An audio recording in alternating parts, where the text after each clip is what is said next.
Bienvenue dans le Grand Frisson, l'émission qui ne se satisfait que du meilleur. Oh my god! Car pour cet été, nous avons savamment distillé la substantifique moelle de la saison écoulée pour en tirer la crème de nos entretiens exclusifs. Fucking hell. Réalisateurs, acteurs et artisans de génie défileront devant notre caméra pour raconter les petites anecdotes et révéler les grands secrets qui font le cinéma de genre. Oh, what the fuck? Alors venez vous réfugier à l'ombre de notre cinéphilie, que l'on fasse rayonner le 7e art en ensoleillant votre passion.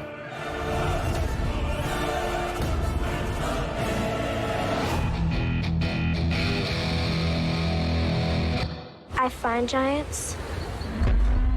I hunt giants. I kill giants. La sortie en DVD et Blu-ray de Chasseuse de géants nous offre deux belles opportunités. La première, c'est celle de découvrir Anders Walter, qui signe là son premier long métrage sans être pour autant un débutant. You're thinking too small. Call me when you saved a town. We can compare notes. Le Blu-ray propose en effet en supplément deux de ses courts-métrages, dont Helium, récompensé d'un Oscar.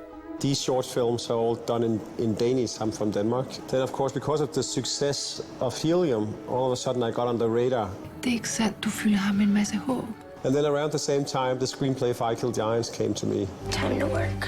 The theme of the story resonates also in my short films, and it could almost have been a story that I could have come up with myself. I fell in love with the character, I think. I really fell in love with Barbara. Barbara, c'est l'héroïne de Chasseuse de géants, une jeune fille persuadée qu'elle est la seule à pouvoir stopper des titans destructeurs. Un personnage pétri de sombres secrets et difficile à appréhender, voire carrément repoussante de prime abord. I almost put down the screenplay after 20 pages. I didn't really like her. Do you know what a meme of malcontent is? It's when someone can think a name and send a person to hell, where their skin is cooked off and made into pies for demons. Who the hell is she and why should I care for her? But then something about her attitude that I found kind of interesting. And then, of course, I stuck around. I finished the screenplay. I became more and more involved in Barbara. So it is a slow build. It's not the typical American movie where you position yourself with a protagonist that is very easy to like, and therefore it's very easy to go on the journey with them. You really need to prioritize. Chasseuse de géants, adaptée d'un roman graphique publié en France chez iComics, nous offre également l'opportunité de réfléchir au rapport entre le cinéma et la bande dessinée, deux domaines qu'Anders Walter connaît bien.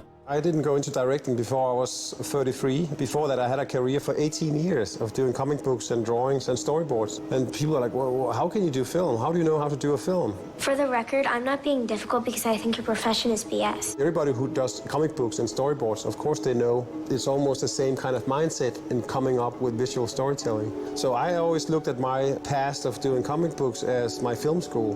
How do you take a screenplay and adapt it into pictures? You know, how do you direct a facial expression on a comic book character? That's also directing. Of course, you don't talk to a human person, but you are, having that conversation. Pourtant, et contrairement à certaines adaptations de bandes dessinées bêtement décalquées sur le matériau d'origine, Anders Walter a cherché à se réapproprier le roman graphique. It's black and white and it's very expressive. And eventually I kind of thought that would not be the way to kind of go with the film version. So at one point I actually just left the comic book behind in order for me to start thinking on my own terms. And then just before we went out to shoot the film, and now feeling comfortable in that new language, we did go back and look at the graphic novel and maybe be inspired by a few things. Cette volonté de réappropriation a impacté le look de Barbara. Obviously, she is quite iconic with the rabbit ears and the glasses. So I knew from the very moment that I kind of started working on it that I wanted that to be in the story. What's with the ears?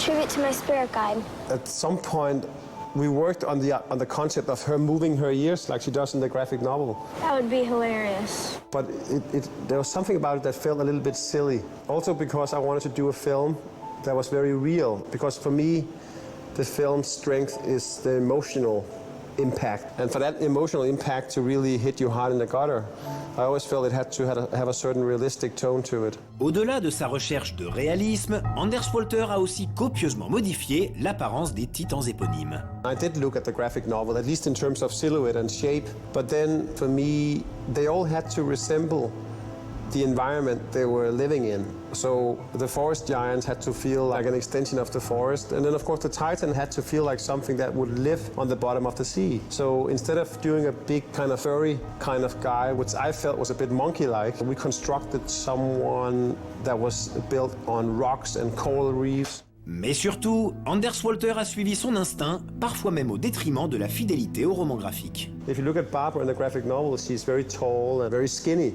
And so I was looking for a girl that had that physique, but the best actress out of the 600 girls we looked at was a girl who didn't have that physique. And that, of course, that changed a little bit of how you see things.